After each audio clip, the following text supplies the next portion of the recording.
Hacemos un viaje en el tiempo hasta 1809, en plena Guerra de la Independencia. Nos vamos más de 2 siglos atrás para conocer una batalla que muchos ciudadrealeños conocen y otros queremos conocer todavía más. La batalla de Ciudad Real, que tuvo lugar en estas fechas, el 26 y el 27 de marzo de la fecha de la que hablamos, de 1809. Con esta maqueta creo que vamos a poder entender muy bien qué pasó en aquella batalla que fue tan sangrienta y en la que Ciudad Real fue invadido. Y tenemos aquí a Clemente Dorado, que es el autor o coautor de alguna forma de esta batalla en 3 dimensiones, podemos decir. Buenos días. Sí, efectivamente. Hola, muy buenas tardes. Clemente, cuéntanos. Pues mira, esta maqueta surgió a raíz de un curso que hice en la Universidad Popular y que capitaneó, dirigió Antonio como profesor, y con el que, digamos, me espoleó la curiosidad, porque este era un hecho que, siendo tan próximo geográficamente y si me apuras incluso en el tiempo, pues yo desconocía por completo, ¿no? Yo soy natural de la provincia de Ciudad Real, nunca, no nací aquí, pero sí en un pueblo próximo, y lo desconocía por completo. Entonces me llamó la curiosidad y digamos, me dieron ganas, ahora que tengo tiempo, de colaborar con el proyecto que yo sabía que él tenía, de poder materializar pues un espacio que permitiera, digamos, explicar qué ocurrió, dónde ocurrió y cómo ocurrió. Entonces yo pude dedicarme a hacer algo que hace mucho tiempo tenía abandonado, que es el modelismo, y un poco con sus indicaciones y con un estudio previo, pues hemos podido, de manera conjunta efectivamente, llevar a cabo esta recreación de esa batalla que, por desgracia, supuso una derrota, pero de la que, como en todas las batallas y en todas las historias, deberíamos sacar una enseñanza.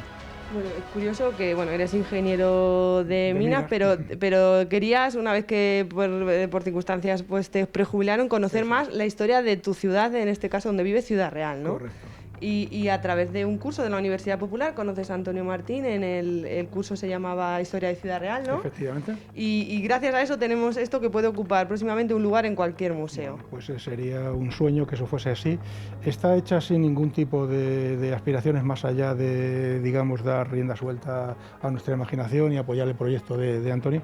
Y como bien dices, efectivamente surgió a raíz de ese curso, en el que yo, por fin, después de mucho tiempo, he podido conocer la historia de la ciudad en la que vivo pues hace más de 3 décadas, pero en la que prácticamente no venía nada más que a dormir. Entonces, el poder hacer ese curso y conocer anécdotas y la historia más próxima y la menos próxima, pues me ha llevado a poder en marcha este proyecto, del que personalmente he sacado una gran satisfacción y del que me encantaría que pues la población pudiera pues sacar también algo en claro, ¿no? Si puede disfrutarlo, no habría mejor recompensa que eso. Sobre todo que aprendamos. Vamos a hablar con Antonio José Martín para que nos explique, pero antes de eso yo quiero que nos cuentes, Clemente, cómo fue hacerla, cómo fue la documentación, qué materiales has utilizado. Bueno, pues la base fue la abundante documentación que nos aportó Antonio en el curso, que luego me permití completar con investigaciones a través de Internet fundamentalmente, y a partir de ahí empecé a trazar mis planos.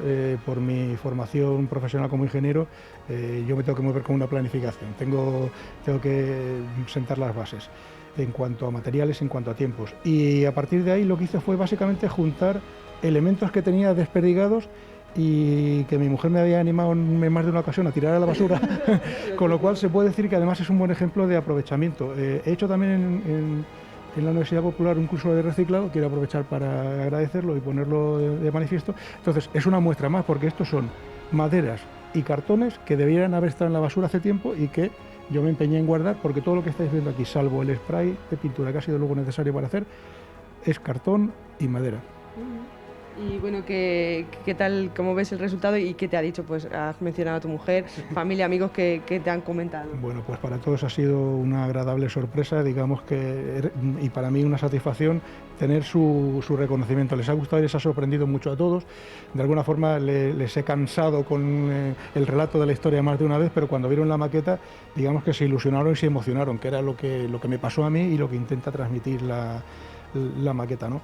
Es una maqueta restringida en cuanto a dimensiones, por razones obvias, porque he tenido que trabajar en espacios pequeños y con poco material, pero que entendíamos que era suficiente como para permitir situar el inicio de la acción, porque esto que estamos viendo es exactamente el lugar donde se llevó a cabo la acción del día 26, acabaría el día siguiente por la tarde una vez que se toma la ciudad atravesando la Puerta de Toledo, pero es aquí donde los ejércitos se ven las caras, donde se empiezan a enfrentar y donde tiene lugar un hecho que además está ligado a la ciudad y a un río pues, tan próximo a nosotros como es el Guadiana, tan olvidado, ¿no? Como seco se encuentra hoy por hoy, pero que en su momento era un río muy caudaloso que planteaba muchísimos problemas logísticos para pasar y este era uno de los pocos enclaves que permitía hacerlo. Entonces intenta dibujar ese entorno y situar la batalla con un par de matices importantes, luego lo recalcará Antonio, pero se ve muy claramente aquí la uniformidad y la profesionalidad del ejército francés frente a la diversidad y no obstante el arrojo del ejército nacional. Francés o napoleónico, luego lo recalcará Antonio, porque no eran tropas solo francesas, era un ejército imperial y de hecho las tropas que luego ocuparon la ciudad fueron holandesas y demás, polacas, quienes atacaron. Entonces, bueno, pues intenta dibujar ese entorno y acercarnos un poco a la historia. Pues luego vamos a volver a hablar contigo, Clemente, porque tenemos aquí la Puerta de Toledo, que es donde acaba, creo que aquí la invasión, por así decirlo. Efectivamente, esta contienda finalizó con la toma de la ciudad. La artillería francesa castigó y derribó un paño de muralla próximo a la Puerta de Toledo y por ahí entraron en la ciudad. Y efectivamente fue el enclave que permitió su acceso. Cómo está hecho. Y Antonio José Martín, historiador, otra vez, gracias por tenerte aquí, porque nos vas a contar un poco, vente para acá, exactamente cómo fue este día trágico, podemos decir, este 26 de marzo, que estamos de aniversario, que no haya nada que celebrar. Hombre, hay que celebrar, hay que aprender, ahora viendo el telediario hay que aprender, el pueblo unido pues jamás será vencido, ese era un lema sindical, pero en este caso el 27 de marzo, que fue porque esta maqueta lo que reproduce es los 2 días a la vez. No podemos tener 2 maquetas, de hecho muchos hechos históricos, incluso jugados, cuando se ve la batalla de Lepanto, la de Milberg, se concentran porque es raro que una batalla dure un día, como estamos viendo ahora en los telediarios. Entonces, ¿qué se ve aquí? Esto es el Molino del Emperador, un paraje que pertenece al municipio de Miguel Turra, pero que es justo la frontera. Sí, sí. O sea, eso era un molino. Esto era un molino harinero. ¿Todavía queda algo? Sí, quedan 2 paños o dos tabiques, se podría decir, más bien dicho, 2 tabiques. Digamos, esto fue una batalla intermunicipal, ¿vale? Porque fue en Miguel Turra, el Peralvillo y Ciudad Real. Está la frontera, aquí está el Piélago, que también es Ciudad Real. Entonces las tropas imperiales de Napoleón, que eran un ejército revolucionario, no solo era francés, y él creó la bandera, el franco-francés, que ya no existe, en fin, muchas cosas, pero era napoleónico, como con el ejército del Reich, del imperio de nazi, era de Adolf Hitler, pero no era solo ni de hitlerianos ni de alemanes. Bueno, por eso quiero decir que el ejército francés sí y no, porque es un ejército imperial, es decir, literalmente es un imperio, es un conglomerado de naciones que están no sometidas, porque eso lo recalcó mucho el general Sebastiani, un corso como él, que es el que tomó Ciudad Real. No venía a someter Ciudad Real, venía a liberarlo. Ahora estamos viendo también en los telediarios. Venía a liberarlo de la tiranía del antiguo régimen, como llamaban a los franceses, a las monarquías medievales que había hasta que llegó Napoleón. Bien, entonces, ¿qué pasaba? Los países que eran liberados podían pasarse, podían cambiarse de uniforme, de chaqueta, como decimos en España. Entonces hubo gente, que se llama en nuestros libros de historia afrancesados, eso suena como si fuera un club de fútbol o algo así, o de billar, ¿no? Que eran colaboracionistas, que es lo que dice la ONU, ¿no? Personas que se pasaban al enemigo. Entonces esto en otros países ya tampoco les quedaba mucha opción, ¿no? Era o pasarse. Opción, ahí está el telediario. Poner el telediario cuando. Sí, la resistencia. Exacto. Francia demostró eso en 1940, la Resistance. Y si no, pues ya está. Y nosotros los españoles lo habíamos demostrado antes, es decir, con armas viejas, con tácticas viejas, con una inferioridad de 1 contra 4, porque era España contra el imperio de Napoleón. Atención a este matiz, por eso, como ha dicho Clemente, es decir, aquí lucharon tropas de Holanda, que me han escrito historiadores de Holanda para preguntar por sus antepasados. Todavía no han vuelto algunos holandeses de esa batalla, están enterrados a los pies de la atalaya en fosas comunes. ¿vale? Entonces, por eso vengo aquí a un poquito eso, a decir, bueno, fue una batalla y fue más que eso, fue un encuentro entre civilizaciones, fue un desencuentro, pues como lo había sido al arco, fueron malas tácticas, pero también, vuelvo a repetir, fueron muchas naciones y dos ideologías. Es decir, el reino de España, claro, se defendía porque estaba en su tierra, como es lógico. Es decir, la monarquía de Carlos IV, de Fernando VII, bien, se defendía con sus fuerzas territoriales, que eran las milicias provinciales, y con el ejército profesional, que era el ejército del rey. ¿Vale? La Guardia Real, la Guardia Valona, las Guardias Suizas, todo eso había funcionado muy bien en la batalla de Bailén, donde había participado, nunca mejor dicho, el regimiento provincial de milicias de Ciudad Real, del cual meses después de esta batalla se alistó un hombre de Ganátula de Calatrava, Baldomero Espartero, después príncipe de España, pero en ese momento solo soldado del regimiento de Ciudad Real. Entonces, ¿qué pasó aquí? Que es lo que he resumido en 2 días, bueno, más bien lo he resumido claro. Es decir, las tropas españolas había 2 puentes, el puente de Nolaya, que es el que conocemos en Ciudad Real por el de la Quintina, ¿de acuerdo?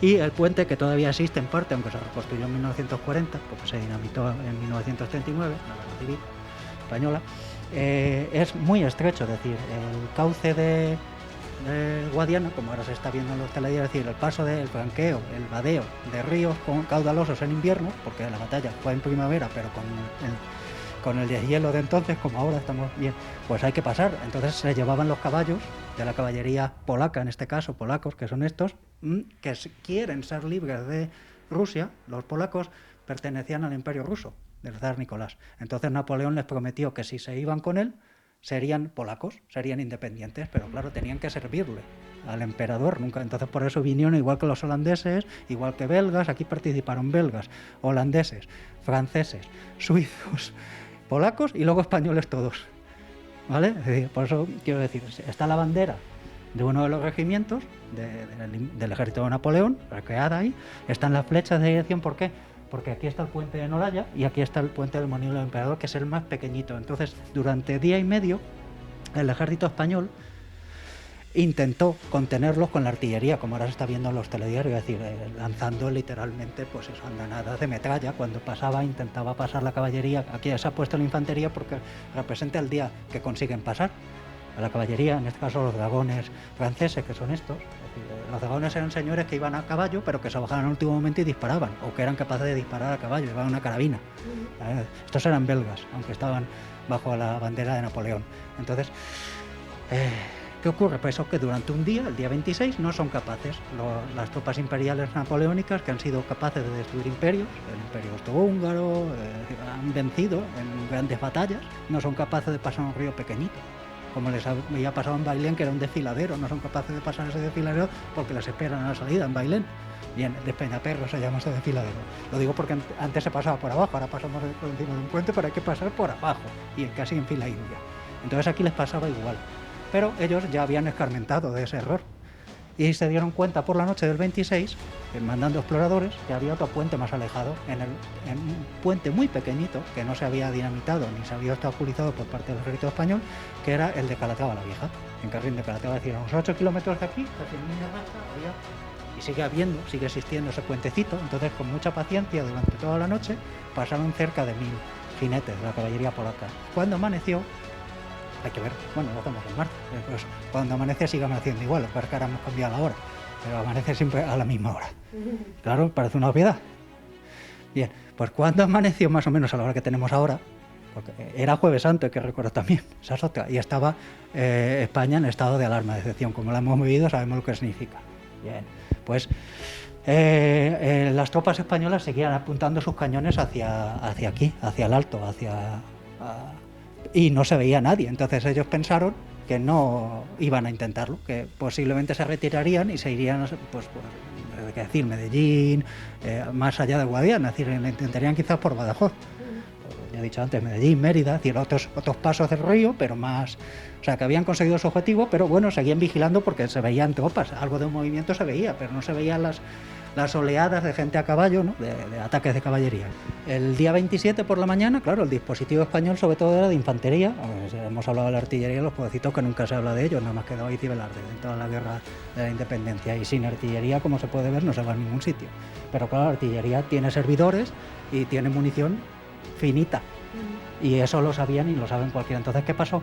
La infantería estaba formada, preparada, prevenida, que se dice, la caballería detrás, a las afueras de Ciudad Real, detrás de la atalaya, que es el carreterín de la atalaya, y al otro lado de la atalaya, lo que es Miguel Turra. Bien, en el camino de Moledores. Esto representa el camino de Moledores, o vereda de Moledores, que todavía existe. Moledores porque venían a moler aquí. Era imperativo, no era un capricho, era obligación. Único molino que había en la comarca, operativo en esta época. Entonces vienen desde lo que es...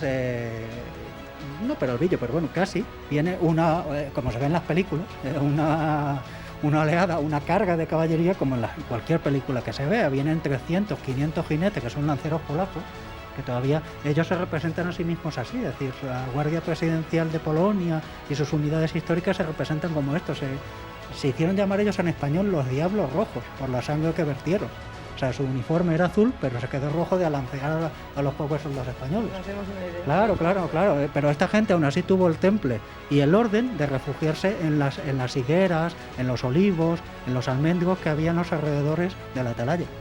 Estamos hablando de Ciudad Real, en orden y dentro de las circunstancias, porque no se podía formar cuadros, porque fue por sorpresa. Es decir, cuando te viene gente así, no es como en las películas, un caballo, el que haya visto 2 y 3 caballos viendo desde ti, si viene al galope y con gente insultándote en otro idioma, posiblemente la gente le entre miedo y corra. Es muy posible, porque hay que recordar que los fusiles, a diferencia de los que se ven ahora, eran de un solo tiro y había que cargarlos con una baqueta, echar la pólvora, echarla...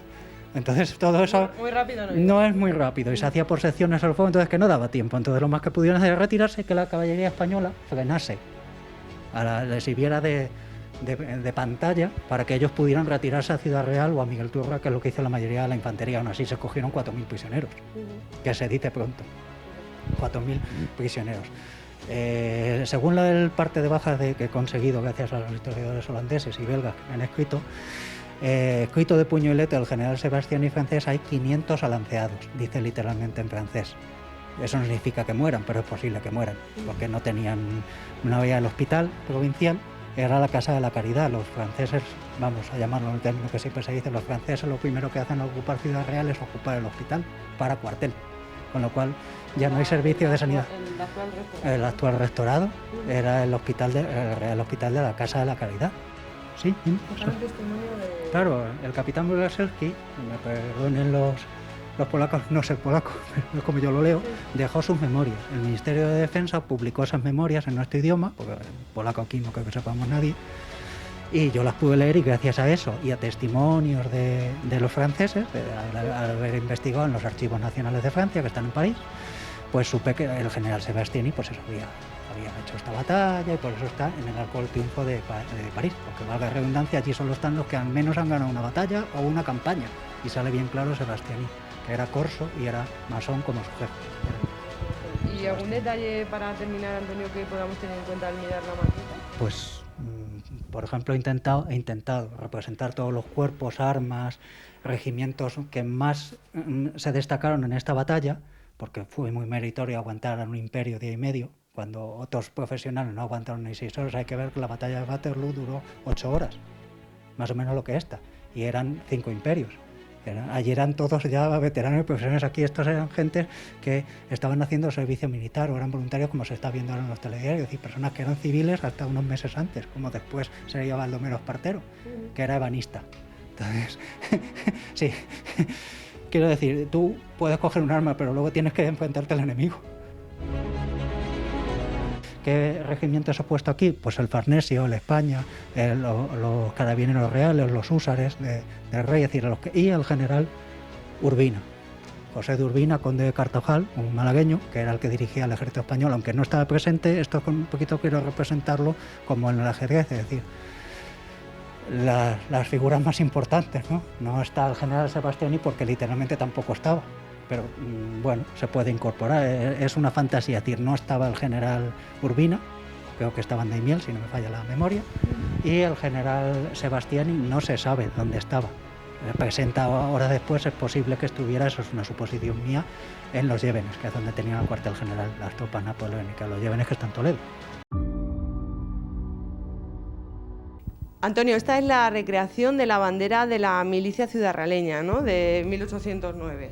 Sí, efectivamente, Sofía, pero es una mera recreación, es decir, la bandera original está en el Museo del Ejército en Toledo y esta en realidad no estuvo en Ciudad Real, esta era la que tenían ellos, el coronel, la plana mayor del regimiento, que sí tenía obligación de estar en Ciudad Real, pero tras la batalla de Bailén, los regimientos entonces se dividían en dos batallones, uno de granaderos, que son los tiradores estos que se ven con un sombrero de piel de oso, eran los buenos tiros, y luego los fusileros, que eran las personas, digamos, aprendices de granaderos. No es así, pero bueno, para entendernos coloquialmente. Entonces el batallón de granaderos se despliega para defender Cataluña y está en Valls, en Barcelona. Entonces es allí donde se quedó la bandera. La recreación no estaría, la bandera del regimiento de Ciudad Real no estaba en Ciudad Real desde 1808. Y este sería el uniforme que vestían. Pues esta es la adecuación con la información que he encontrado, que es bastante contradictoria, porque unas veces, claro, como estamos viendo en los telediarios, como hemos visto en cualquier empresa, las EPIs casi nunca se cumplen. Es decir, hay gente que lleva 2 y 3 uniformidades distintas siendo de la misma empresa, la que sea. Pues eso pasa en una guerra también. El gobierno nacional, el rey, el ejército, había dispuesto cambiar el uniforme de todos los regimientos de milicias porque eran muy iguales. Entonces, no está verificado que lo llevase exactamente en la batalla de Ciudad Real, pero sí está verificado que lo llevaba.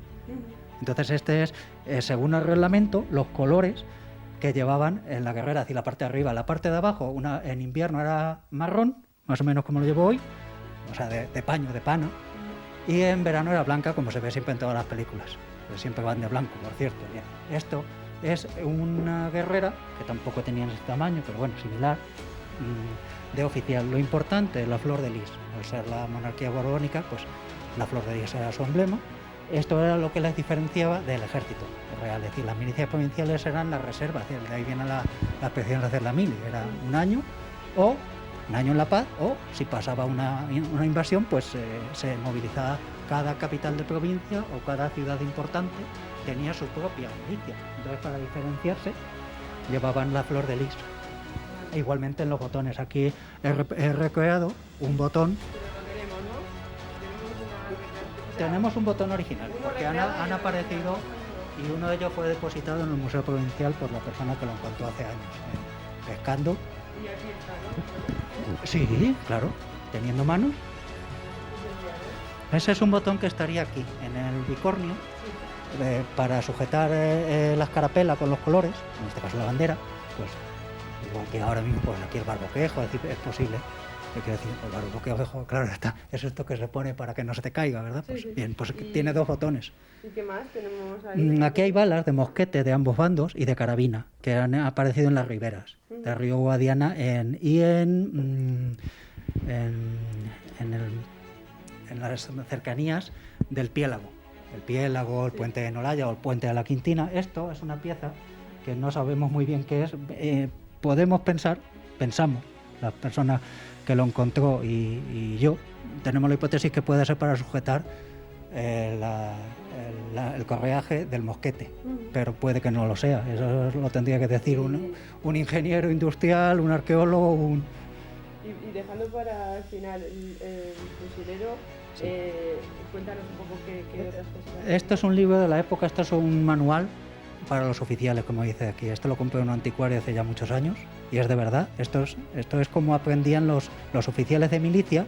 No había academias militares más que en artillería, bueno, y caballería e infantería, pero que me refiero que no había academias militares como ahora. Fija, entonces, copiado del ejército napoleónico, sí. Que claro, Napoleón era militar profesional, era artillero, era oficial de artillería, entonces crearon esta especie de enciclopedia en la cual uno puede ver las formaciones que puede hacer la infantería, la caballería, los cuadros, cómo ponerse la tropa, cómo avanzar, cómo dibujar, cómo leer las formaciones, cómo hacer un mapa, cómo curar. Esto, claro, cómo hacer topografía. Y bueno, Antonio, esto es un detalle que tiene mucha importancia y cuéntanoslo para entenderlo mejor. Bueno, esto es una representación, nunca mejor dicho, gráfica, idealizada de lo que pudiera ser dos figuras que ha hecho Clemente, ha tenido la gentileza de hacerlo y la habilidad. ¿Cómo pudieran haber sido dos miembros de la milicia? ¿Por qué digo? Porque es posible que no tuviesen toda la uniformidad. Es decir, cuando se cambian las uniformidades, como lo estamos viendo en los telediarios, no coinciden. Unos tienen la antigua, otros tienen la nueva, otros ni la tienen, no la han recibido aún. Tengo documentación sobre todo eso. Y si puede, se publica un libro, si no, pues ya hablaré alguna vez sobre eso. Pero esta era la orden, la ordenanza. Cuando sale en el BOE, cuando vemos, por ejemplo, nuestra Constitución describe cómo ha de ser la bandera nacional. Yo desafío a cualquiera que salga a ver si está en gualda. No, está en amarillo. Gualda es dorado. Es oro viejo y viene en la Constitución Española de 1978. Eso es un real decreto de obligado cumplimiento y no se cumple. Que salgan por la calle a ver si pues esto es lo mismo, es decir, sigue siendo el mismo país, hay decretos de organización de cómo ha de ser el uniforme, entonces aquí se ve un fusilero y un oficial, un capitán, ¿vale? Y la bandera del regimiento, la bandera coronela, que es el nombre técnico, porque estaba la bandera coronela, que es la que tenía el coronel y las unidades de élite del batallón de granaderos, que es la que ha sobrevivido y es la que modestamente he recreado como he podido, con los medios que tengo, ¿vale? Esto es gentileza y diseño de Clemente, porque claro, pasarla de la fotografía que amablemente nos han pasado a su delegación de defensa de Ciudad Real, quiero agradecerlo desde aquí, pues del Museo del Ejército Español, que está en el Alcázar de Toledo, en Toledo, claro está, pues claro, de esa foto se ha pasado a esta, ¿vale? Para terminar de una forma agradable, como decíamos, esta batalla terminó con la toma de Ciudad Real, entraron por la puerta de Toledo y la tenemos aquí en una escala real de 1,50, hecho manualmente, estudiadamente. Sí, bueno, pues tal como os decía antes, una de mis aficiones ha sido siempre el modelismo y motivado por el curso que hice y de alguna forma como homenaje a la ciudad, quise plasmar en una maqueta absolutamente artesanal lo que había aprendido y lo que es el símbolo de nuestra ciudad, ¿no? Y es la Puerta de Toledo. Entonces, con las orientaciones siempre interesantes y acertadas de Antonio, pudimos reproducir lo que entendemos que es la situación de la Puerta de Toledo en su apogeo. No evidentemente como está ahora, ya sabemos que hoy le faltan varios elementos a pesar de la restauración que se hizo no ha mucho tiempo, pero ahora mismo aparece con su almena, con la puerta exterior de la cara sur que podemos ver aquí. Esta es la puerta y luego el rastrillo que exactamente, y el rastrillo interior que también está reproducido. ¿Se ve? Bueno, incluso interiormente están reproducidas también las bóvedas. Está hecha toda ella de ladrillo y tiene un refuerzo exterior para en la fase de construcción de cartón. ¿Vamos a girarla? Sí, por supuesto que sí. Lo que veis sesgado es la traza de la muralla, que se supone que daba lugar de forma continua y circunvalaba la ciudad. Esta sería la puerta interior, la que vemos desde la calle Toledo, sí, con la reproducción de la escarapela. El mensaje que viene, también, o sea, todos los detalles. También hemos intentado reproducir, bueno, de forma, bueno, pues un poco idealizada, como ha hecho notar antes Antonio, pues lo que eran los símbolos básicos de la época, como son el estandarte de Castilla y León, que era el reino bajo el cual se construyó la puerta, y el de Ciudad Real. Como decía antes, está hecha toda ella de ladrillos. Para que os hagáis una idea, hay más de 7.000 piezas de ladrillo conformándola. La verdad es que puestas una a una, efectivamente, una a una. Reproducidos los arcos, y se ha reproducido desde el punto de vista constructivo, que la apariencia que tiene la torre es la de un cubo, absolutamente la fidelidad de la construcción, es decir, las dos torres laterales y los 6 arcos centrales, que son los que unen ambas torres. Bueno, pues ha sido muy gratificante hacerla y el reconocimiento de Antonio, entendiendo que puede ser una muestra fiel de lo que debió ser en su momento. Y por mi parte un homenaje a esta ciudad, pues ha supuesto una ilusión y una gran alegría tenerla aquí. Es algo que me gustaría compartir con vosotros y no tengo otra motivación que esa, la de poder sacarle partido a un tiempo que tengo ahora, conocer mi ciudad y hacer algo para conocimiento propio y el de la gente que hoy por hoy habitamos aquí y los que estén por llegar. Como tú bien decías, si somos capaces de aprender de los errores, pues podemos intentar que la convivencia y la vivencia en esta ciudad y en este planeta pues sea todavía deseable. Muchas gracias a vosotros.